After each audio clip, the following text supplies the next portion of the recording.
नमस्कार दोस्तों, pH take channel में आप लोगों का एक बार फिर से स्वागत है। फ्रेंड्स, आज के वीडियो में हम लोग टीजीटी पीएचडी के अंतर्गत राजनीति शास्त्र का प्रैक्टिस सेट नंबर 36 हल करेंगे, जो कि घटना चक्र से सभी प्रश्न होंगे। फ्रेंड्स आज की वीडियो थोड़ी सी लंबी होने वाली है, क्योंकि इसमें प्रश्नों की संख्या थोड़ी ज़्यादा है। तो आप लोग वीडियो को लास्ट तक ज़रूर से देखिएगा, और वीडियो कैसी लगी आप लोग कमेंट करके और लाइक करके ज़रूर बताइएगा। तो फ्रेंड्स चलिए वीडियो को स्टार्ट करते हैं और देखते हैं आज का राजनीति शास्त्र का प्रैक्टिस सेट नंबर 36। तो फ्रेंड्स जैसा कि हम लोग टॉपिक वाइज प्रैक्टिस सेट हम लोग हल कर रहे हैं, तो फ्रेंड्स आज का जो प्रैक्टिस सेट होगा हमारा संविधान से होगा। ठीक है, इसके बाद हमारा जो दूसरा प्रैक्टिस सेट होगा फ्रेंड्स, वो होगा संसदीय तथा अध्यक्षात्मक शासन प्रणाली। इन दोनों टॉपिकों को हम लोग मिक्स करके आज का प्रैक्टिस सेट हम लोग हल करेंगे। ठीक है फ्रेंड्स, तो आज से हम लोग पॉलिटी स्टार्ट करते हैं, और पॉलिटी में सबसे पहले हम लोग संविधान से संबंधित महत्वपूर्ण प्रश्नों को देखते हैं। तो चलिए आइए देखते हैं आज का जो संविधान से पहला प्रश्न हमारा क्या है। तो फ्रेंड्स संविधान से संबंधित पहला जो हमारा प्रश्न है, बहुत अच्छा प्रश्न है। फ्रेंड्स देखिए क्या प्रश्न कह रहा है, भारत के संविधान के किस अनुच्छेद के अधीन भारत के राष्ट्रपति पर महाभियोग चलाया जा सकता है। ठीक है, भारत का वह कौन सा संविधान का अनुच्छेद है जिसके अंतर्गत राष्ट्रपति पे महाभियोग चलाया जा सकता है। ऑप्शन है आपके पास, ए अनुच्छेद 356, बी अनुच्छेद 75 और सी है अनुच्छेद 76 और डी दिया है अनुच्छेद 61। तो फ्रेंड्स इसका जो राइट आंसर होगा हमारा अनुच्छेद 61। ठीक है, अनुच्छेद 61 के अंतर्गत हम राष्ट्रपति पे महाभियोग चलाया जाता है। ठीक है, किस अनुच्छेद के अंतर्गत? अनुच्छेद 61 के अंतर्गत। तो हमारा ऑप्शन जो डी है ये राइट आंसर हो जाएगा। अगला प्रश्न देखिए, कह रहा है प्रश्न नंबर 2, संविधान द्वारा यह तय नहीं किया जाता। ठीक है, क्या नहीं? पहला ऑप्शन है व्यक्ति के संबंध, बी दिया है हमारा व्यक्ति और राज्य के बीच संबंध, सी है राज्य और सरकार के बीच संबंध, तथा डी दिया है सरकार की संरचना एवं कार्यप्रणाली का संबंध। ठीक है फ्रेंड्स, तो हमारा देखिए राइट आंसर प्रश्न नंबर 2 का जो हो जाएगा, संविधान द्वारा हमारा जो व्यक्ति का संबंध है यह तय नहीं किया जाता। ठीक है, तो हमारा ए ऑप्शन राइट आंसर हो जाएगा, व्यक्ति के संबंध। अगला प्रश्न देखते हैं हम लोग। अगला प्रश्न देखिए क्या रहा है, प्रश्न नंबर 3। प्रश्न नंबर 3 देखिए क्या कह रहा है, संविधानवाद की विशेषता से संबंधित असत्य कथन है। कौन सा असत्य कथन है? ए सीमित सरकार का होना, बी व्यक्ति की सर्वोच्चता का होना, सी विधि की सर्वोच्चता का होना, और डी दिया है शक्ति विभाजन का सिद्धांत होना। तो फ्रेंड्स प्रश्न नंबर 3 का जो राइट आंसर हो जाएगा हमारा ऑप्शन बी हो जाएगा, व्यक्ति की सर्वोच्चता का होना। ठीक है, ये राइट आंसर हो जाएगा प्रश्न नंबर 3 का। अगला प्रश्न देखते हैं हम लोग, प्रश्न नंबर 4।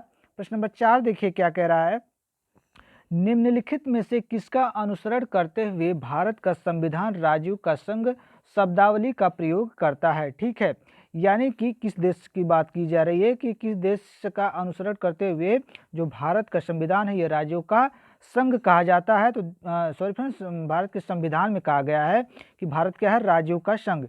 तो किस देश से यह शब्दावली ली गई है? तो ए दिया है कनाडा, बी दिया है संयुक्त राज्य अमेरिका, और सी दिया है पूर्व सोवियत संघ, और डी दिया है जर्मनी। तो फ्रेंड्स प्रश्न नंबर 4 का जो राइट आंसर हो जाएगा हमारा ऑप्शन ए कनाडा।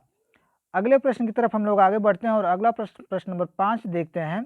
प्रश्न नंबर 5 देखिए कह रहा है, ब्रिटेन के संविधान का मुख्य तत्व आधारित है।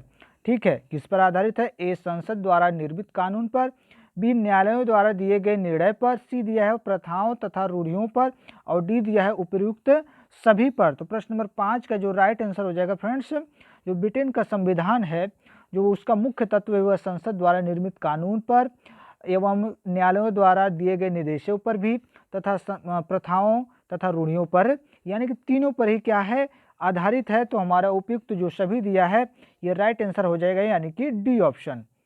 अगला प्रश्न देखते हैं, प्रश्न नंबर 7। प्रश्न नंबर 7 देखिए क्या कह रहा है, भारत के संविधान में केंद्र और राज्यों के बीच किया गया शक्तियों का विभाजन किसमें उल्लिखित योजना पर आधारित है। देखते हैं ऑप्शन क्या है आपके पास। ऑप्शन आपके पास 4 ऑप्शन दिया गया है। तो पहला ऑप्शन है आपके पास मिंटो मार्ले सुधार 1909, और बी दिया है मॉन्टेग्यू चेम्सफोर्ड अधिनियम 1919, और सी दिया है भारत सरकार अधिनियम 1935 और तथा डी दिया है भारतीय स्वतंत्रता अधिनियम 1947। तो प्रश्न नंबर 7 का जो राइट आंसर हो जाएगा हमारा ऑप्शन सी हो जाएगा, भारत सरकार अधिनियम 1935। ठीक है, प्रश्न नंबर 7 का जो राइट आंसर हो जाएगा हमारा ऑप्शन सी हो जाएगा। अगला प्रश्न देखिए, प्रश्न नंबर 8। प्रश्न नंबर 8 देखिए कह रहा है संविधान निर्मित नहीं अपितु विकसित होते हैं, उक्त कथन किस विद्वान का है? ए दिया है डायसी, बी दिया हेनरी मैन और सी दिया लॉर्ड ब्राइस तथा डी दिया हमारा उपयुक्त किसी का नहीं। तो प्रश्न नंबर 8 का जो राइट आंसर हो जाएगा फ्रेंड्स हमारा ऑप्शन बी जो दिया है हेनरी मैन, ये राइट आंसर हो जाएगा प्रश्न नंबर 8 का, यानी कि बी ऑप्शन राइट आंसर हो जाएगा प्रश्न नंबर 8 का। अगला प्रश्न देखते हैं हम, प्रश्न नंबर 9। प्रश्न नंबर 9 देखिए क्या कह रहा है, भारत के संविधान के अनुच्छेद 19 में उल्लिखित स्वतंत्रता के अधिकार को भारत के राष्ट्रपति द्वारा निलंबित किया जा सकता है। प्रश्न देखिए कह रहा है कि भारत का जो संविधान है उसके अनुच्छेद 19 में उल्लिखित स्वतंत्रता के अधिकार को भारत के राष्ट्रपति द्वारा निलंबित किया जा सकता है, कब, किस परिस्थिति में? तो वो दिया है अनुच्छेद 356 के अधीन है ये, और बी दिया है अनुच्छेद 352 के अधीन, सी दिया अनुच्छेद 360 के अधीन और डी दिया है जब भी वह चाहे। तो फ्रेंड्स प्रश्न नंबर जो 9 दिया है इसका जो राइट आंसर हो जाएगा हमारा ऑप्शन बी हो जाएगा। ऑप्शन बी जो है अनुच्छेद 352 के अधीन क्या किया जा सकता है कि जो नागरिकों को जो उनका स्वतंत्रता का अधिकार उन्हें प्राप्त है यह क्या किया जा सकता है, इसे भी निलंबित किया जा सकता है अनुच्छेद 352 के अंतर्गत। ठीक है, अनुच्छेद 352 के अंतर्गत क्या होता है, देश में आपातकाल की घोषणा की जाती है, तो हमारा राइट आंसर हो जाएगा ऑप्शन बी। ठीक है, अगला प्रश्न देखते हैं, प्रश्न नंबर 10। प्रश्न नंबर 10 देखिए कह रहा है कि मूल अधिकारों को प्रवर्तित करने के लिए रीट जारी कर सकते हैं। ठीक है, मूल अधिकारों को प्रवर्तित करने के लिए रीट जारी कर सकते हैं। ठीक है, कौन? ए राष्ट्रपति, बी उच्च न्यायालय, सी जिला न्यायालय और डी दिया है उच्चतम न्यायालय और उच्च न्यायालय दोनों। तो फ्रेंड्स मूल अधिकारों को परिवर्तित करने के लिए रीट जारी कर सकता है, कौन कर सकता है? तो वह उच्च न्यायालय और उच्चतम न्यायालय और उच्च न्यायालय दोनों ही जारी कर सकते हैं। तो हमारा डी ऑप्शन राइट आंसर हो जाएगा। अगला प्रश्न देखते हैं, प्रश्न नंबर 11। प्रश्न नंबर 11 देखिए कूट संबंधी प्रश्न है, यह थोड़ा सा पहले हम इसको प्रश्न को देख लेते हैं। प्रश्न देखिए कह रहा है प्रश्न नंबर 11। प्रश्न नंबर 11 कह रहा है कि नीचे दो वक्तव्य दिए गए हैं, एक को कथन ए तथा दूसरे को कारण आर कहा गया है। तो प्रश्न में आपसे पूछा जाएगा कथन ए दिया है जम्मू और कश्मीर राज्यों को एक विशेष स्थिति प्राप्त है, और कारण क्या दिया है आर, भारतीय स्वतंत्रता अधिनियम 1947 द्वारा उसे यह प्रदान की गई है। यानी कि प्रश्न में यह दिया है कि जम्मू और कश्मीर राज्य को एक विशेष स्थिति प्राप्त है, ये तो एक बात मतलब रखी गई है, एक कथन है, और कारण दिया है कि क्यों ये उसे प्रदान किया गया है। तो कारण इसमें दिया गया है कि भारतीय स्वतंत्रता अधिनियम 1947 द्वारा उसे यह जो स्थिति उसे प्राप्त है। तो देखते हैं कि ऑप्शन आपके पास किस तरह से दिया है। देखिए नीचे लिखा है कि उपयुक्त दोनों वक्तव्यों के संदर्भ में निम्नलिखित से कौन सा सही है, यानी आपको सही चुनना है। तो देखिए आपके पास 4 ऑप्शन है, ए दिया है ए और आर दोनों सत्य हैं तथा आर ए की सही व्याख्या करता है। तो प्रश्न क्या था हमारा, कथन क्या था कि जो जम्मू कश्मीर को क्या है एक विशेष स्थिति मतलब उससे एक विशेष क्या है राज्य का दर्जा दिया गया। तो ये फ्रेंड्स ये जो अभी जो अनुच्छेद 370 हटाया गया उसके पहले का ये प्रश्न है, अभी तो ये प्रश्न अब नहीं आ सकता, अब ये आ सकता है कि इससे पहले उसे राज्य का दर्जा प्रदान था, ठीक है, ये देगा, लेकिन अभी ये प्रश्न पहले का है, अभी क्या है उसकी जो विशेष राज्य का दर्जा था ये हटा दिया गया है। और देखिए हमारा बी ऑप्शन क्या दिया था इसमें, ए और बी दोनों सत्य हैं परंतु आर ए की सही व्याख्या नहीं करता है, ठीक है। सी है ए सही है परंतु आर गलत है, डी दिया है ए गलत है परंतु आर सही है। तो प्रश्न नंबर हमारा कौन सा था, प्रश्न नंबर 11। तो प्रश्न नंबर 11 का जो राइट आंसर हो जाएगा फ्रेंड्स, देखिए जम्मू कश्मीर को क्या था कि विशेष दर्जा राज्य का दर्जा प्राप्त था, लेकिन उसे क्या है कि यह जो स्थिति प्राप्त थी 1947 में यह नहीं प्रदान की गई थी, यानी कि हमारा जो सी कह रहा है कि ये सही है परंतु आर गलत है, तो यही राइट आंसर हो जाएगा। ठीक है, अगला प्रश्न देखते हैं। प्रश्न नंबर, देखिए फ्रेंड्स, प्रश्न को थोड़ा सा टाइम टेकिंग है प्रश्न, लेकिन उसे समझते चलिए। ठीक है, तो प्रश्न नंबर 12 देखिए क्या कह रहा है। प्रश्न नंबर 12 देखिए कह रहा है कि कठोर संविधान सामान्यतः लिखित ही होता है, अतः कठोर संविधान का सबसे अच्छा उदाहरण प्रस्तुत करता है। कौन सा संविधान? भारत का संविधान, बी दिया है कनाडा का संविधान, सी दिया है फ्रांस का संविधान और डी दिया है अमेरिका का संविधान। तो जो कठोर संविधान क्या है, सामान्यतः लिखित होता है, अतः कठोर संविधान का सबसे अच्छा उदाहरण किस देश का है?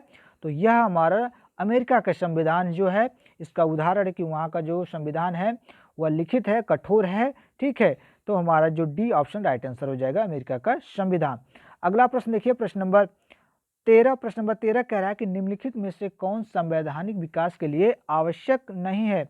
ए न्यायिक निर्णय, बी रीति रिवाज, सी संवैधानिक संशोधन और डी दिया है दबाव। तो प्रश्न नंबर 13 का जो राइट आंसर हो जाएगा हमारा ऑप्शन डी होगा, दबाव गुट। ठीक है, ये दबाव गुट है फ्रेंड्स पूरा, तो हमारा राइट आंसर हो जाएगा ऑप्शन डी, दबाव गुट। अगला प्रश्न देखते हैं, प्रश्न नंबर 14। प्रश्न नंबर 14 देखिए कह रहा है संवैधानिक सरकार आधारित होती है, ठीक है, किस पर? ए जनता की सहमति पर, बी न्यायाधीशों के निर्णय पर, सी दिया उपयुक्त दोनों पर और डी दिया उपयुक्त दोनों में से किसी पर नहीं। तो संवैधानिक जो सरकार होती है वह हमारी किस पर आधारित होती है? तो वह हमारी होती है जनता की सहमति पर, यानी कि ए ऑप्शन राइट आंसर हो जाएगा। अगला प्रश्न देखिए, प्रश्न नंबर 15। प्रश्न नंबर 15 देखिए क्या कह रहा है। देखिए फ्रेंड्स, आप लोगों को लग रहा है कि बहुत इजी प्रश्न है, लेकिन कभी कभी इस तरह के प्रश्न को हम गलती कर देते हैं, लेकिन अगर प्रैक्टिस किए रहेंगे तो गलती नहीं होगा। तो प्रश्न नंबर 15 देखिए क्या कह रहा है। भारतीय संविधान में मौलिक अधिकारों का समावेश करते हुए अनुच्छेद 32 को संविधान की आत्मा कहकर किसने संबोधित किया है?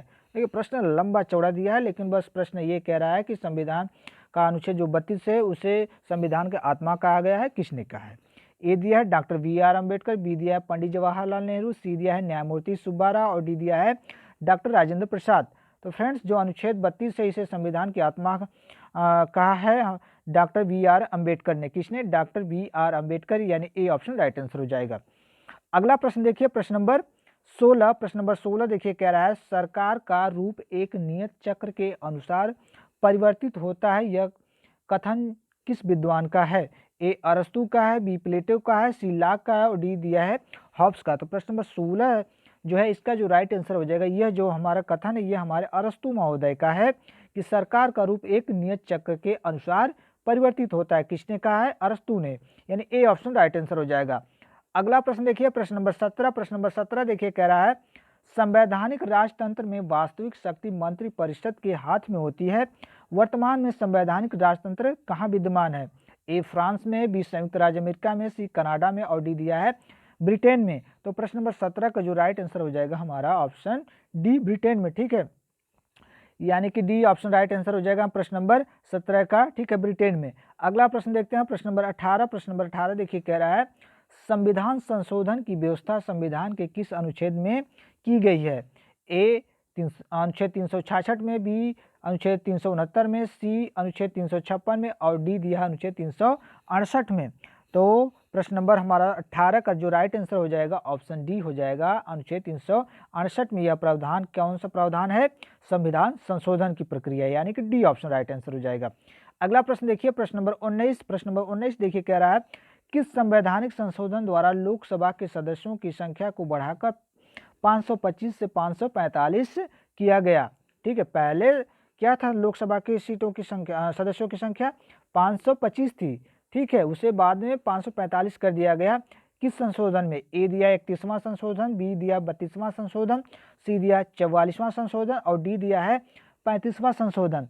तो फ्रेंड्स, यह जो हमारा संशोधन था यह हमारा 31वां संशोधन था, जिसमें हमारी जो लोकसभा के सदस्यों की संख्या 525 थी उसे बढ़ाकर 545 कर दिया गया, यानी कि ए ऑप्शन राइट आंसर हो जाएगा 31वां संशोधन। अगला प्रश्न देखिए, प्रश्न नंबर 20। प्रश्न नंबर 20 कह रहा है बगैर इकाइयों की सहमति के संविधान का संशोधन किस राज्य में हो सकता है? ए फ्रांस में, बी भारत में, सी स्विट्जरलैंड में और डी दिया है सोवियत संघ में। तो प्रश्न नंबर 20 का जो राइट आंसर हो जाएगा क्या दिया है? प्रश्न क्या कहा था, बगैर इकाइयों की सहमति के संविधान का संशोधन किस राज्य में हो सकता है, तो इसका जो राइट आंसर हो जाएगा हमारा ऑप्शन बी हो जाएगा, भारत में। ठीक है, भारत में क्या होता है, बगैर इकाइयों की सहमति के संविधान में संशोधन हो सकता है। ठीक है, तो बी ऑप्शन राइट आंसर हो जाएगा हमारा। अगला प्रश्न देखिए, प्रश्न नंबर 21 देखिए क्या कह रहा है।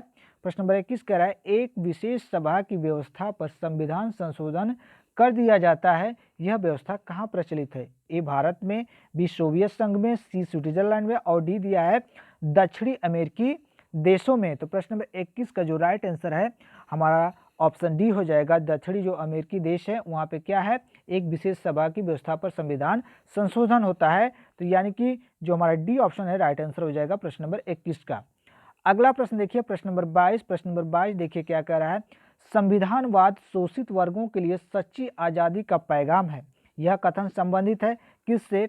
ए साम्यवाद से, बी उदारवाद से, सी समाजवाद से, और डी दिया है मार्क्सवाद से। तो प्रश्न नंबर 22 का जो राइट आंसर हो जाएगा, यह कथन जो संबंधित है हमारे उदारवाद से संबंधित है फ्रेंड्स, यानी कि बी ऑप्शन राइट आंसर हो जाएगा, उदारवाद। अगला प्रश्न देखिए, प्रश्न नंबर 23 देखिए क्या कह रहा है, पश्चिमी जगत के संविधानों को आदर्श संविधान की संज्ञा किसने दी है? ए कार्ल लावेंस्टीन ने, बी वाल्टेयर ने, सी कार्ल मार्क्स ने, और डी दिया उपयुक्त किसी ने नहीं। तो प्रश्न नंबर 23 का जो राइट आंसर हो जाएगा हमारा ऑप्शन ए कार्ल लावेंस्टीन। ठीक है, ए ऑप्शन राइट आंसर हो जाएगा प्रश्न नंबर 23 का। अगला प्रश्न देखते हैं, प्रश्न नंबर 24। प्रश्न नंबर 24 देखिए कह रहा है, संवैधानिक सरकार का अभिप्राय, ठीक है, क्या है? ए अधिनायकवादी सरकार से है, बी दिया है साम्यवादी सरकार से, सी दिया है फांसीवाद सरकार से है, डी दिया है सीमित सरकार से है। तो संवैधानिक जो सरकार का अभिप्राय होता है फ्रेंड्स, वह हमारा होता है किससे? सीमित सरकार से होता है। किससे होता है फ्रेंड्स? सीमित सरकार से होता है, यानी कि डी ऑप्शन राइट आंसर हो जाएगा, सीमित सरकार से है। अगला प्रश्न देखिए, प्रश्न नंबर 25। प्रश्न नंबर 25 देखिए कह रहा है, संविधान के किस अनुच्छेद के अंतर्गत भारत का राष्ट्रपति संघीय मंत्रिपरिषद की सलाह मानने के लिए बाध्य है? ए अनुच्छेद 78, बी दिया अनुच्छेद 74, और सी दिया अनुच्छेद 123, और डी दिया अनुच्छेद 86। तो फ्रेंड्स प्रश्न नंबर 25 देखिए क्या कह रहा था कि संविधान के किस अनुच्छेद के अंतर्गत भारत का राष्ट्रपति संघीय मंत्रिपरिषद की सलाह मानने के लिए बाध्य है? तो फ्रेंड्स इसका जो राइट आंसर हो जाएगा ये अनुच्छेद 74। ठीक है, अनुच्छेद 74 के लिए, ठीक है, जो भारत का राष्ट्रपति होता है वह बाध्य होता है, किस लिए? मंत्रिपरिषद की सलाह मानने के लिए। ठीक है, यानी कि बी ऑप्शन राइट आंसर हो जाएगा, अनुच्छेद 74। अगला प्रश्न देखिए, प्रश्न नंबर 26 देखिए क्या कह रहा है, यूनाइटेड किंगडम में विधि के शासन की निम्न में से कौन सी गंभीर सीमा है? ए ब्रिटिश संसद की सर्वोच्चता, बी शक्ति पृथक्करण की अनुपस्थिति, और सी दिया है प्रत्यायोजन विधान, और डी दिया है द्विदलीय व्यवस्था। तो प्रश्न नंबर 26, तो प्रश्न नंबर 26 का जो राइट आंसर हो जाएगा, सबसे गंभीर सीमा क्या है? ब्रिटिश संसद की सर्वोच्चता है, यानी कि हमारा ऑप्शन ए जो दिया है राइट आंसर हो जाएगा प्रश्न नंबर 26 का। अगला प्रश्न देखते हैं, प्रश्न नंबर 27। प्रश्न नंबर 27 देखिए क्या कह रहा है, संविधान द्वारा प्रदत्त धार्मिक अधिकारों पर राज्य किन आधारों पर प्रतिबंध लगा सकता है? ए सदाचार, बी स्वास्थ्य, सी लोक व्यवस्था, और डी दिया है उपयुक्त सभी। तो फ्रेंड्स संविधान द्वारा प्रदत्त धार्मिक अधिकारों पर जो राज्य होता है वह सदाचार, व्यवस्था, सदाचार, स्वास्थ्य और लोक व्यवस्था तीनों के ही आधारों पर क्या कर सकता है? प्रतिबंध लगा सकता है, यानी कि डी ऑप्शन राइट आंसर हो जाएगा, उपयुक्त सभी। अगला प्रश्न देखते हैं हम लोग, प्रश्न नंबर 28। प्रश्न नंबर 28 देखिए कह रहा है, संविधान के बिना राज्य नहीं रहेगा बल्कि वह अराजकता का एक शासन होगा, यह कथन किसका है? ए दिया है जेलिनिक, बी दिया है ब्राइस, सी दिया है स्ट्रांग, और डी दिया है डायसी। तो फ्रेंड्स प्रश्न नंबर जो 28 है इसका जो राइट आंसर हो जाएगा हमारा ऑप्शन ए जेलिनिक। ठीक है, कौन सा? Option A Jellinek. तो फ्रेंड्स हमारा राइट आंसर हो जाएगा ऑप्शन ए जेलिनिक। अगला प्रश्न देखते हैं हम लोग, प्रश्न नंबर 29। प्रश्न नंबर 29 देखिए क्या कह रहा है, भारत के संविधान की निम्नलिखित में से किस सूची में सामाजिक सुरक्षा और सामाजिक बीमा का विषय शामिल किया गया है? प्रश्न नंबर 29 देखिए बहुत अच्छा प्रश्न है। भारत का जो संविधान प्रश्न देखिए कह रहा है, भारत के संविधान के निम्नलिखित में ऐसी कौन सी सूची है जिसमें सामाजिक सुरक्षा और सामाजिक बीमा का विषय शामिल किया गया है? ए दिया संघ सूची, बी दिया है समवर्ती सूची में, सी दिया राज्य सूची में, और डी दिया विशिष्ट शक्तियों में। तो फ्रेंड्स जो भारत का संविधान है यानी कि जो उसकी समवर्ती सूची है इसमें यह शामिल किया गया है, सामाजिक सुरक्षा और सामाजिक बीमा विषय है। जो ये दोनों विषय हैं ये समवर्ती सूची में शामिल किया गया है, यानी कि बी ऑप्शन राइट आंसर हो जाएगा, समवर्ती सूची। अगला प्रश्न देखते हैं, प्रश्न नंबर 30। प्रश्न नंबर 30 देखिए कह रहा है निम्न में से कौन सी संविधानवाद की विशेषता है? ए विधि का शासन, बी दिया है सीमित शासन, डी दिया है शक्तियों का पृथक्करण और डी दिया है ए सभी। तो फ्रेंड्स संविधानवाद की विशेषता जो है विधि का शासन भी है, सीमित शासन भी है, शक्तियों का पृथक्करण है, यानी कि तीनों ही है। तो हमारा जो डी ऑप्शन दिया है ये सभी, ये राइट आंसर हो जाएगा ए सभी। तो फ्रेंड्स इसमें हम लोगों ने संविधान से संबंधित 30 महत्वपूर्ण प्रश्नों को देख लिया है। आगे जो हमारा टॉपिक है फ्रेंड्स वो है हमारा संसदीय तथा अध्यक्षात्मक शासन प्रणाली। ठीक है, आइए इस टॉपिक से संबंधित महत्वपूर्ण प्रश्नों को हम लोग देखते हैं। तो फ्रेंड्स वीडियो थोड़ी सी लंबी होगी तो आप लोग बोर मत होइएगा। ठीक है, सारे प्रश्नों को जरूर से आप लोग हल करिएगा। तो हमारा जो टॉपिक है हमारा संसदीय तथा अध्यक्षात्मक शासन प्रणाली। ठीक है, इससे महत्वपूर्ण प्रश्नों को देख लेते हैं और इस दोनों टॉपिक को आज हम लोग खत्म कर देंगे। तो आइए देखते हैं संसदीय तथा अध्यक्षात्मक शासन प्रणाली से संबंधित पहला प्रश्न। तो फ्रेंड्स पहला प्रश्न देखिए हमारा है संसदीय प्रणाली सॉरी फ्रेंड्स, पहला प्रश्न हमारा है संसदीय प्रणाली का सर्वप्रथम बीजारोपण हुआ कहाँ पे? ब्रिटेन में, भारत में, संयुक्त राज्य अमेरिका में और डी दिया है कनाडा में। तो फ्रेंड्स संसदीय प्रणाली का जो सर्वप्रथम बीजारोपण हुआ था वो हमारा ब्रिटेन में हुआ था, यानी ए ऑप्शन राइट आंसर हो जाएगा। अगला प्रश्न देखते हैं हम लोग, प्रश्न नंबर 2। प्रश्न नंबर 2 देखिए कह रहा है संसदीय शासन प्रणाली में वास्तविक कार्यपालिका शक्ति निहित है? ए सर्वोच्च न्यायालय में, बी राज्य के प्रधान में, सी संसद में और डी दिया है मंत्रिमंडल में। तो फ्रेंड इसका जो राइट आंसर हो जाएगा हमारा ऑप्शन सी हो जाएगा। ठीक है फ्रेंड्स, नहीं सॉरी फ्रेंड्स सी नहीं होगा, ये हमारा मंत्रिमंडल होगा, यानी कि ऑप्शन डी हो जाएगा। ठीक है, संसदीय शासन प्रणाली की वास्तविक की बात की जा रही है, यानी कि डी ऑप्शन राइट आंसर हो जाएगा मंत्रिमंडल में। ठीक है, अगला प्रश्न हम लोग देखते हैं, प्रश्न नंबर 3। प्रश्न नंबर 3 देखिए क्या कह रहा है। प्रश्न नंबर 3 कह रहा है संसदीय शासन प्रणाली में मंत्रिमंडल की बैठक बुलाने की शक्ति है किसके पास? राष्ट्रपति के पास, प्रधानमंत्री के पास, लोकसभा अध्यक्ष के पास, उपराष्ट्रपति के पास। तो फ्रेंड्स इसका जो राइट आंसर हो जाएगा, देखिए प्रश्न क्या कर रहा है कि संसदीय शासन प्रणाली में मंत्रिमंडल की बात हो रही है। फ्रेंड मंत्रिमंडल की बैठक की बात हो रही है कि उसको बुलाने का जो शक्ति है किसके पास है? तो ये हमारे प्रधानमंत्री के पास होती है, यानी कि बी ऑप्शन राइट आंसर हो जाएगा। अगला प्रश्न देखिए प्रश्न नंबर 4। प्रश्न नंबर 4 देखिए कह रहा है निम्न किन देशों में संसदीय शासन प्रणाली है? ठीक है, कौन कौन से देशों में संसदीय शासन प्रणाली है? ए कनाडा, बी जापान, सी दक्षिण अफ्रीका और डी दिया उपयुक्त सभी। तो फ्रेंड्स कनाडा, जापान और दक्षिण अफ्रीका तीनों में ये संसदीय शासन प्रणाली है, यानी कि हमारा उपयुक्त जो सभी दिया है राइट आंसर हो जाएगा, यानी कि ऑप्शन डी। अगला प्रश्न देखते हैं प्रश्न नंबर 5। प्रश्न नंबर 5 देखिए कह रहा है किसने कहा कि प्रधानमंत्री मंत्रिमंडल के निर्माण, जीवन और अंत में केंद्रीय स्थिति रखता है? ठीक है, किसने कहा है कि प्रधानमंत्री मंत्रिमंडल के निर्माण, जीवन और अंत में केंद्रीय स्थिति रखता है? ए गार्नर, बी डायसी, सी लास्की और डी दिया उपयुक्त सभी। तो फ्रेंड्स हमारे लास्की महोदय ने कहा है कि प्रधानमंत्री मंत्रिमंडल के निर्माण, जीवन और अंत में केंद्रीय स्थिति रखता है, यानी कि बीच की स्थिति रखता है। अगला प्रश्न देखिए प्रश्न नंबर 6। प्रश्न नंबर 6 देखिए क्या कह रहा है। प्रश्न नंबर 6 कह रहा है कि संसदीय शासन व्यवस्था में मंत्रिमंडलीय उत्तरदायित्व होता है किसके प्रति? व्यक्तित्व होता है, बी दिया सामूहिक होता है, सी दिया ए और बी दोनों और डी दिया है ए न तो ए और न ही बी। तो प्रश्न नंबर 6 का जो राइट आंसर हो जाएगा, जो संसदीय शासन व्यवस्था होती है इसमें मंत्रिमंडल जो उत्तरदायित्व होता है व्यक्तिगत होता है और सामूहिक दोनों होता है, यानी कि सी ऑप्शन राइट आंसर हो जाएगा, ए और बी दोनों।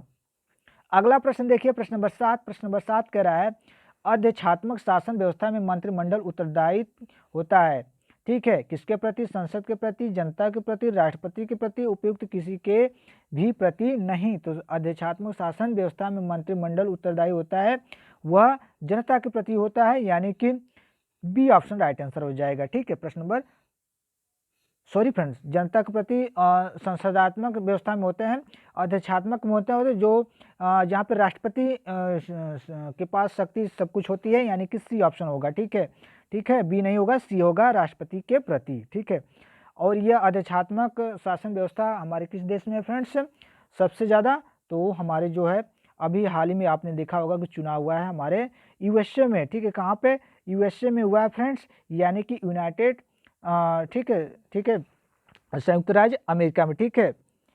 तो अगला प्रश्न हमारा है प्रश्न नंबर 8। प्रश्न नंबर 8 देखिए क्या कह रहा है? अधिष्ठात्मक सरकार की व्यवस्था विद्यमान है। ए भारत में, बी कनाडा में, सी ग्रेट ब्रिटेन में और डी दिया है संयुक्त राज्य अमेरिका में। तो देखिए फ्रेंड्स वही प्रश्न भी आ गया जैसा कि अभी हमने इसकी चर्चा की। तो प्रश्न नंबर 8 का जो राइट आंसर हो जाएगा ऑप्शन डी हो जाएगा। संयुक्त राज्य अमेरिका में कौन सी सरकार है? अधिष्ठात्मक, यानी कि वहाँ राष्ट्रपति का शासन चलता है, ठीक है। तो हमारा जो डी ऑप्शन दिया है संयुक्त राज्य अमेरिका, ये राइट आंसर हो जाएगा। अगला प्रश्न देखते हैं प्रश्न नंबर 9। प्रश्न नंबर 9 देखिए क्या कह रहा है?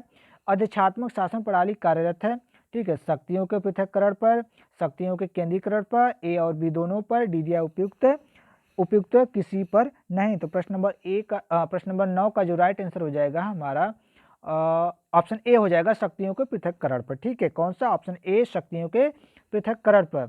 अगला प्रश्न देखिए प्रश्न नंबर 10। प्रश्न नंबर 10 देखिए कह रहा है संसदीय शासन प्रणाली निर्भर है, ठीक है, किस पर? मौलिक अधिकारों पर, नागरिकों द्वारा निर्मित समूहों पर, एक दलीय प्रणाली पर, राजनीतिक दलों पर, ठीक है। जो संसदीय शासन प्रणाली होती है फ्रेंड्स उसमें क्या होते हैं? राजनीतिक दलों पर निर्भर होती है, ठीक है, प्रणाली जो होती है, यानी कि डी ऑप्शन राइट आंसर हो जाएगा, राजनीतिक दलों पर। अगला प्रश्न देखिए प्रश्न नंबर 11। प्रश्न नंबर 11 कह रहा है संसदीय सरकार में सर्वोच्च स्थिति प्राप्त होती है, किसको? संसद को, प्रधानमंत्री को, उच्चतम न्यायालय को, उपयुक्त में से किसी को नहीं। तो प्रश्न नंबर 11 का जो राइट आंसर हो जाएगा हमारा कौन सा हो जाएगा? संसदीय सरकार में सर्वोच्च स्थिति किसके पास होती है? संसद के पास होती है, यानी कि ए ऑप्शन राइट आंसर हो जाएगा, संसद को। अगला प्रश्न देखिए प्रश्न नंबर 12। प्रश्न नंबर 12 देखिए कह रहा है संसदीय सरकार का सफलतापूर्वक कार्य करना निर्भर होता है, ठीक है, किस पर? एक दलीय प्रणाली पर, दो दलीय प्रणाली पर, बहुदलीय प्रणाली पर और दल विहीन प्रणाली पर। तो प्रश्न नंबर 12 का जो राइट आंसर हो जाएगा हमारा ऑप्शन बी हो जाएगा, दो दलीय प्रणाली पर, ठीक है। अगला प्रश्न देखते हैं प्रश्न नंबर 13। प्रश्न नंबर 13 देखिए क्या कह रहा है? प्रश्न नंबर 13 कह रहा है कि संसदीय व्यवस्था के अंतर्गत विधानमंडल के मंच पर किसी मंत्री के प्रस्ताव के पराजित हो जाने पर, ठीक है, पराजित हो जाने की दशा में क्या होगा? सरकार एक साधारण अविश्वास प्रस्ताव की प्रतीक्षा करती है, बी दिया है प्रधानमंत्री द्वारा संबंधित मंत्री को डांटा जाता है, सी दिया है मंत्री को त्यागपत्र देने के लिए बाध्य किया जाता है और डी दिया है संपूर्ण मंत्रिपरिषद त्याग पत्र देती है। तो फ्रेंड्स संसदीय व्यवस्था के अंतर्गत विधानमंडल के मंच पर यदि किसी मंत्री के प्रस्ताव को क्या किया जाता है? पराजित हो जाता है उसका प्रस्ताव, तो जो सभी मंत्रिपरिषद के संपूर्ण मंत्रिपरिषद के आदि जो सभी मंत्री होते हैं क्या करते हैं? वो त्यागपत्र देते हैं, यानी कि हमारा डी ऑप्शन राइट आंसर हो जाएगा, संपूर्ण मंत्रिपरिषद त्यागपत्र देती है। अगला प्रश्न देखिए प्रश्न नंबर 14। प्रश्न नंबर 14 देखिए कह रहा है संसदीय शासन में प्रधानमंत्री निम्न में से कौन सा कार्य करता है? ए मंत्रिपरिषद के बीच समन्वय स्थापित करता है, बी मंत्रियों के विभागों का वितरण करता है, सी मंत्रिमंडल की बैठकों की अध्यक्षता करता है और डी दिया है उपयुक्त सभी। देखिए फ्रेंड्स इन सभी प्रश्नों को आप एक बार देखिएगा, इसका मैं पीडीएफ आप लोगों को बता दूंगा कि कैसे मिलेगा, वहाँ से आप लोग डाउनलोड करके इसे आप लोग प्रैक्टिस एक दो बार कर लीजिएगा, बिना आंसर देखे हुए एक बार इससे प्रैक्टिस करिएगा इन सारे प्रश्नों को, ठीक है। आंसर आपके सामने होगा तो आप तो तुरंत मार देंगे, लेकिन इस बिना देखे हुए आप देखिएगा कितना इसमें से कर पाते हैं। पहले तो आप वीडियो के माध्यम से देख लीजिए किसका आंसर सही होगा। तो प्रश्न नंबर 14 का जो राइट आंसर हो जाएगा फ्रेंड्स हमारा ऑप्शन डी हो जाएगा, उपयुक्त सभी, ठीक है। कौन सा? उपयुक्त सभी हो जाएगा। अगला प्रश्न देखिए प्रश्न नंबर 15 देखिए क्या कह रहा है? छाया मंत्रिमंडल का गठन निम्न में से कहां पर होता है? ए संयुक्त राज्य अमेरिका, बी भारत, सी स्विट्जरलैंड, डी दिया है ब्रिटेन, ठीक है। तो प्रश्न नंबर 15 का जो राइट आंसर हो जाएगा, जो छाया मंत्रिमंडल का गठन होता है वो हमारा ब्रिटेन में होता है, यानी कि डी ऑप्शन राइट आंसर हो जाएगा, ब्रिटेन। अगला प्रश्न देखते हैं हम लोग प्रश्न नंबर 16। प्रश्न नंबर 16 देखिए क्या कर रहा है? अधिष्ठात्मक शासन प्रणाली और संसदीय शासन प्रणाली के पारस्परिक संलयन का सबसे अच्छा उदाहरण कौन सा है? A Switzerland, B Canada, C France और डी दिया है जर्मनी। तो प्रश्न नंबर 16 का जो राइट आंसर हो जाएगा, तो सबसे अच्छा जो उदाहरण है ये हमारे फ्रांस में है, यानी कि सी ऑप्शन राइट आंसर हो जाएगा प्रश्न नंबर 16 का। अगला प्रश्न देखिए प्रश्न नंबर 17 प्रश्न नंबर 17 देखिए कह रहा है निम्न में से कौन सी विशेषता संसदीय शासन की है? ए अनिश्चित कार्यकाल, बी सामूहिक और व्यक्तिगत उत्तरदायित्व, सी गोपनीयता जो कि मंत्रिमंडल के निर्णय में हो, और डी दिया है उपयुक्त सभी। तो प्रश्न नंबर 17 को जो राइट आंसर हो जाएगा फ्रेंड्स हमारा उपयुक्त सभी हो जाएगा। ऊपर के तीनों जो ऑप्शन है वे तीनों राइट हैं, यानी कि उपयुक्त सभी जो ऑप्शन है ये हमारा सही ऑप्शन हो जाएगा प्रश्न नंबर 17 का। अगला प्रश्न देखते हैं प्रश्न नंबर 18। प्रश्न नंबर 18 देखिए क्या कह रहा है निम्न में से किन देशों में आध्यात्मक शासन प्रणाली है? ए संयुक्त राज्य अमेरिका, बी स्विट्जरलैंड, सी श्रीलंका, और डी दिया है उपर्युक्त सभी। तो प्रश्न नंबर 18 का जो राइट आंसर हो जाएगा आध्यात्मक जो शासन प्रणाली है हमारे संयुक्त राज्य अमेरिका में, जैसा कि हमने पिछले प्रश्न में देख लिया, और स्विट्जरलैंड में भी है, श्रीलंका में भी है, यानी कि उपर्युक्त जो सभी दिया है ये राइट आंसर हो जाएगा ऑप्शन डी। अगला प्रश्न देखते हैं प्रश्न नंबर 19। प्रश्न नंबर 19 देखिए कह रहा है किस प्रकार के शासन में कार्यपालिका सीधे जनता के प्रति उत्तरदायी होती है? ए दो ही ऑप्शन है फ्रेंड्स, इन दो ही ऑप्शन में इसका आंसर है आध्यात्मक शासन में, बी दिया है संसदीय शासन में। तो प्रश्न नंबर 19 का जो राइट आंसर है वो हमारा ऑप्शन ए हो जाएगा आध्यात्मक शासन में। ठीक है, ए ऑप्शन राइट आंसर हो जाएगा प्रश्न नंबर 19 का। अगला प्रश्न देखते हैं प्रश्न नंबर 20। प्रश्न नंबर 20 देखिए कह रहा है किस प्रकार के शासन में एकल कार्यपालिका को व्यवस्थापिका को भंग करने का अधिकार नहीं होता? ए संसदात्मक सरकार में, बी अध्यक्षात्मक सरकार में, सी परिसंघीय सरकार में, डी दिया उपयुक्त में से कोई नहीं। तो प्रश्न नंबर 20 का जो राइट आंसर हो जाएगा हमारा ऑप्शन बी हो जाएगा अध्यक्षात्मक सरकार में। ठीक है, कौन सा ऑप्शन? बी हमारा हो जाएगा प्रश्न नंबर 20 का। अगला प्रश्न देखते हैं प्रश्न नंबर 21। प्रश्न नंबर 21 देखिए कह रहा है राष्ट्रपति प्रणाली की सरकार सर्वप्रथम कहाँ बनी थी? बहुत अच्छा प्रश्न है। राष्ट्रपति प्रणाली की जो सरकार सबसे पहले किस देश में बनी? ए ब्रिटेन में, बी फ्रांस में, सी दिया है संयुक्त राज्य अमेरिका में, और डी दिया है नाइजीरिया में। तो फ्रेंड्स इसका आंसर मुझे लगता है सभी लोग गेस कर चुके होंगे कि जो राष्ट्रपति प्रणाली है वो हमारे संयुक्त राज्य अमेरिका में सबसे पहले बनी थी, यानी कि सी ऑप्शन राइट आंसर हो जाएगा। अगला प्रश्न देखते हैं प्रश्न नंबर 22। प्रश्न नंबर 22 देखिए क्या कर रहा है संसदीय सरकार में मंत्री अपने त्यागपत्र में किसे संबोधित करते हैं? ए प्रधानमंत्री, बी राष्ट्रपति, सी लोकसभा अध्यक्ष, और डी दिया है उपयुक्त सभी। तो प्रश्न नंबर 22 का जो राइट आंसर हो जाएगा हमारा ऑप्शन बी हो जाएगा फ्रेंड्स राष्ट्रपति। ठीक है, कौन सा? राष्ट्रपति हो जाएगा, बी ऑप्शन राइट आंसर हो जाएगा। अगला प्रश्न देखिए प्रश्न नंबर 23। प्रश्न नंबर 23 कह रहा है अध्यक्षात्मक शासन प्रणाली में राष्ट्रपति को कौन पदच्युत करता है? ए सर्वोच्च न्यायालय, बी संसद के उच्च सदन के द्वारा, सी दिया है केवल महाभियोग के द्वारा, और डी दिया है उपयुक्त में से कोई नहीं। तो फ्रेंड्स जो अध्यक्षात्मक शासन प्रणाली में राष्ट्रपति को पदच्युत किया जा सकता है केवल महाभियोग के द्वारा। ठीक है, कंफ्यूज मत होइएगा, केवल महाभियोग के द्वारा, यानी कि जैसे अमेरिका का जो शासन प्रणाली है। ठीक है, और हमारे देश में क्या होता है कि अगर राष्ट्रपति को हटाना होता है तो महाभियोग तो चलाया जाता है, लेकिन संसद के किसी भी सदन में महाभियोग चलाया जा सकता है। तो हमारा प्रश्न नंबर 23 का जो राइट आंसर होगा वह हो जाएगा ऑप्शन सी केवल महाभियोग के द्वारा।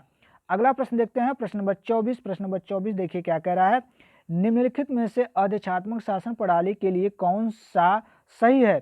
ए कार्यपालिका व्यवस्थापिका के प्रति उत्तरदायी होती है, बी कार्यपालिका व्यवस्थापिका से स्वतंत्र होती है, सी कार्यपालिका न्यायपालिका के प्रति उत्तरदायी होती है, और डी दिया है व्यवस्थापिका कार्यपालिका के प्रति उत्तरदायी होती है।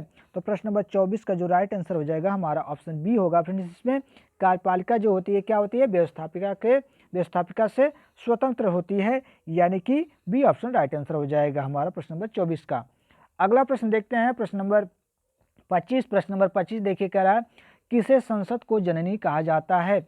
ए संयुक्त राज्य अमेरिका की संसद को, बी ब्रिटेन की संसद को, सी फ्रांस की संसद को, और डी दिया है भारतीय संसद को। तो प्रश्न नंबर 25 का जो राइट आंसर हो जाएगा जो संसद है इसे जननी कहा जाता है, ठीक है, ब्रिटेन की संसद को। ठीक है, ब्रिटेन की संसद से ही संसद हर देशों में लाया गया। ठीक है, संसद की व्यवस्था लाई गई, यानी कि हमारा ऑप्शन बी जो दिया है राइट आंसर हो जाएगा ब्रिटेन की संसद को क्या कहा जाता है? संसद की जननी कहा जाता है। प्रश्न नंबर 26 देखिए कह रहा है कि संसदीय प्रणाली के मंत्रिमंडल को जनमत के प्रति बहुत सचेत रहना पड़ता है, यह कथन किसका है? ए प्रोफेसर लास्की, बी मुनरो, सी प्रोफेसर डायसी, और डी दिया है रैमजे मेयोर। तो प्रश्न नंबर 26 का जो राइट आंसर हो जाएगा हमारा ऑप्शन सी प्रोफेसर डायसी। ठीक है, ऑप्शन सी राइट आंसर हो जाएगा प्रश्न नंबर 26 का। अगला प्रश्न देखते हैं प्रश्न नंबर 27। प्रश्न नंबर 27 देखिए कह रहा है निम्न में से कौन विचारक अध्यक्षीय शासन की प्रणाली को निरंकुश, गैर जिम्मेदार एवं खतरनाक कहता है? ए बेजहार्ट, बी अब्राहम लिंकन, सी प्रोफेसर लास्की, और डी दिया है एडम्स। तो प्रश्न नंबर 27 को जो राइट आंसर हो जाएगा हमारा ऑप्शन ए हो जाएगा बेजहार्ट। ठीक है, कौन सा राइट आंसर हो जाएगा? ऑप्शन ए बेजहार्ट। अगला प्रश्न देखिए प्रश्न नंबर 28। प्रश्न नंबर 28 देखिए कह रहा है अधिष्ठात्मक शासन प्रणाली के प्रमुख गुण हैं कौन सा? ए शासन में कुशलता, बी प्रशासन की एकता, सी शासन में स्थायित्व, और डी दिया है उपर्युक्त सभी। तो प्रश्न नंबर जो 28 है इसका जो राइट आंसर हो जाएगा मुझे लगता है सभी लोग जान चुके होंगे, ऑप्शन जो डी दिया है उपर्युक्त सभी, ये राइट आंसर हो जाएगा प्रश्न नंबर 28 का। अगला प्रश्न देखते हैं प्रश्न नंबर 29। प्रश्न नंबर 29 देखिए कह रहा है संसदीय शासन प्रणाली में मंत्रिपरिषद व्यवस्थापिका के माध्यम से उत्तरदायी होती है? ए राज्य के प्रति, बी जनता के प्रति, सी राष्ट्रपति के प्रति, और डी दिया है सरकार के प्रति। प्रश्न नंबर 29। तो प्रश्न नंबर 29 का जो राइट आंसर हो जाएगा हमारा ऑप्शन बी हो जाएगा जनता के प्रति। ठीक है, संसदीय शासन प्रणाली में मंत्रिपरिषद व्यवस्थापिका के माध्यम से उत्तरदायी होती है जनता के प्रति, यानी कि बी ऑप्शन राइट आंसर हो जाएगा। अगला प्रश्न देखते हैं प्रश्न नंबर 30। प्रश्न नंबर 30 देखिए कह रहा है किस शासन व्यवस्था में कार्यकारिणी विधानमंडल के प्रति उत्तरदायी होती है? ए जनतंत्र, बी राजतंत्र, और सी दिया अधिष्ठात्मक, डी दिया है संसदात्मक। तो प्रश्न नंबर 30 का जो राइट आंसर हो जाएगा फ्रेंड्स हमारा ऑप्शन सी होगा संसदात्मक, यानी कि ऑप्शन डी राइट आंसर हो जाएगा प्रश्न नंबर 30 का। अगला प्रश्न देखते हैं हम लोग प्रश्न नंबर 31। प्रश्न नंबर 31 देखिए कह रहा है संसदीय सरकार में राज्याध्यक्ष होता है? ए निर्वाचित व्यक्ति, बी वंशानुगत व्यक्ति, सी ए और बी दोनों, डी दिया है इनमें से कोई नहीं। तो प्रश्न नंबर 31 का जो राइट आंसर हो जाएगा संसदीय सरकार में राज्याध्यक्ष जो होता है वह क्या होता है फ्रेंड्स? वह निर्वाचित होता है, यानी ए ऑप्शन राइट आंसर हो जाएगा। अगला प्रश्न देखते हैं प्रश्न नंबर 32। प्रश्न नंबर 32 देखिए कह रहा है संसदीय सरकार का सबसे महत्वपूर्ण लक्षण है? ए संसद की संप्रभुता, बी कार्यपालिका का विधायिका के प्रति सामूहिक उत्तरदायित्व, सी है विधि का शासन, और डी दिया है बहुमत का शासन। तो प्रश्न नंबर 32 का जो राइट आंसर हो जाएगा हमारा ऑप्शन बी कार्यपालिका का विधायिका के प्रति सामूहिक उत्तरदायित्व। ठीक है, तो प्रश्न नंबर 32 का राइट आंसर ऑप्शन बी। अगला प्रश्न देखिए प्रश्न नंबर 33। प्रश्न नंबर 33 देखिए क्या कह रहा है? प्रश्न नंबर 33 कह रहा है अधिष्ठात्मक शासन व्यवस्था के अंतर्गत मंत्रिमंडल के सदस्य ठीक है क्या होते हैं? ए व्यवस्थापिका के दोनों सदनों के लिए होते हैं, बी दिया है लोकप्रिय सदन के लिए होते हैं, लोकप्रिय फ्रेंड्स, और सी दिया है किसी भी सदन के सदस्य नहीं होते हैं, और डी दिया है मंत्री बनने के पश्चात व्यवस्थापिका के सदस्य बन जाते हैं। तो प्रश्न नंबर 33 का जो राइट आंसर हो जाएगा फ्रेंड्स हमारा ऑप्शन सी हो जाएगा, किसी भी सदन में सदस्य नहीं होते हैं। ठीक है, यानी कि सी ऑप्शन राइट आंसर हो जाएगा हमारा। अगला प्रश्न देखते हैं प्रश्न नंबर 34। प्रश्न नंबर 34 देखिए कह रहा है संसदीय प्रणाली में वास्तविक शक्ति निहित होती है? ठीक है, ए सिविल सर्वेंट में, बी राष्ट्रपति में, सी मंत्रिमंडल में, और डी दिया है संसद में। तो सभी लोगों को पता है कि संसदीय प्रणाली में जो वास्तविक शक्ति होती है वह कहाँ होती है फ्रेंड्स? तो वह हमारी होती है मंत्रिमंडल में होती है। कहाँ पे होती है? वास्तविक की बात हो रही है फ्रेंड्स। ठीक है, तो कहाँ पे होती है? मंत्रिमंडल में होती है, यानी कि ठीक है मंत्रिमंडल जब होगा तभी संसदीय शासन प्रणाली चलती है। तो हमारा ऑप्शन सी हो जाएगा मंत्रिमंडल में। अगला प्रश्न देखते हैं प्रश्न नंबर 35। प्रश्न नंबर 35 देखिए कह रहा है अधिष्ठात्मक शासन प्रणाली में वास्तविक सत्ता निहित होती है किसमें? ए नौकरशाही में, बी राष्ट्रपति में, सी दिया है प्रतिनिधि सभा, और डी दिया है सीनेट। तो प्रश्न नंबर 35 का जो राइट आंसर हो जाएगा अधिष्ठात्मक शासन प्रणाली में वास्तविक सत्ता हमेशा आप समझ जाइए कि राष्ट्रपति में होती है। कहाँ पे होती है? राष्ट्रपति में होती है। तो हमारा बी ऑप्शन राइट आंसर हो जाएगा। ठीक है, कौन सा? B option. तो फ्रेंड्स वीडियो काफ़ी लंबी हो गई है, तो इस वीडियो में बस अभी इतना ही। आप लोगों के लिए एक प्रश्न छोड़ जाते हैं। ठीक है, प्रश्न तो आपके स्क्रीन पे नहीं है लेकिन मैं बोल दे रहा हूँ, आपको बस एक शब्द में लिखना है। प्रश्न देखिए है कि जो संयुक्त राज्य अमेरिका है वहाँ पे जो सरकार है वह किस प्रकार की सरकार है? ऑप्शन आपके पास रहेगा एक दलीय, दूसरा है द्विदलीय, तीसरा है बहुदलीय, और चौथा है कोई नहीं, तो आप इसी को कमेंट करके ए और नहीं, ए बी नहीं दे सकते हैं तो बस एक दली, द्विदली, बहुदली या इनमें से कोई नहीं आप दे सकते हैं। ठीक है, तो इस वीडियो में बस फ्रेंड्स इतना ही, वीडियो काफ़ी लंबी हो गई। और मैं आप लोगों से बता देना चाहता हूँ, इसका जो PDF है वीडियो के डिस्क्रिप्शन में मिल जाएगा। वीडियो के अपलोड होने के 1 घंटे बाद आप लोगों को मिल जाएगा। ठीक है, तो वीडियो को पूरा आप लोग ज़रूर से देखिएगा, वीडियो आपके लिए काफ़ी अच्छी हो सकती है आपके एग्जाम की दृष्टि से। ठीक है फ्रेंड्स, वीडियो अच्छी लगी है तो लाइक कर दीजिए, शेयर कर दीजिए, और जो लोग नए हैं तो चैनल को सब्सक्राइब कर दीजिए। ठीक है फ्रेंड्स, ओके, थैंक यू।